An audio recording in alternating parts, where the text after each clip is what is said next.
But what about the other stuff? You know, I want to be powerful. I want to defend myself. What do you say to kids like that? What do you mean, to talk them out of it? Yeah. Well, how do you, because that's one of the things you work on now, right? Yeah, definitely. As I say, professionals, all these youth workers now, they think I'm too controversial.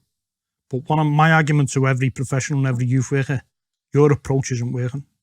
So I'm probably the most controversial reformist there is. Do you know what I mean? Because I speak to them like, I was at a centre once and I called one of the kids a little bastard. Do you know what I mean? And I got frowned upon. All the youth workers were like, oh, we don't want you back, we don't want you back. But their approach ain't working. And I've told them that. I said, your approach ain't working. And that same kid who I called the little bastard, he's asked me ever since, I want to work with him, I want to work with him. I want to work with him. Because he was attached to me, he wanted to work with me, he wanted to engage with me. He doesn't want to engage. He's at a PRU, Alternative Provisions, a pupil referral unit.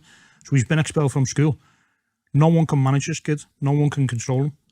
But he wants to work with me, even though I called him a little bastard. But these youth workers, these two good youth workers who haven't got a clue, they've got no practical experience. Everything they've learned is from a book, uni, college, whatever.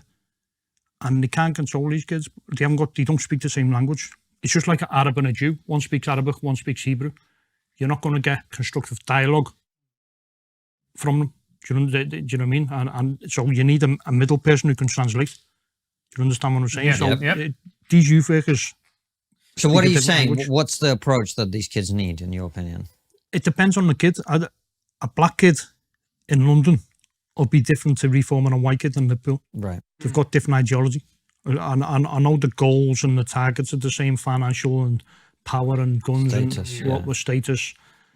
That might be similar or the same, but the ideology in the way they speak, in the way it's different. So the method what will work on a white kid in Liverpool won't necessarily work on a black kid in Peckham or Brixton, for example's sake. So it depends who you're reforming and it depends on the approach you're going to take.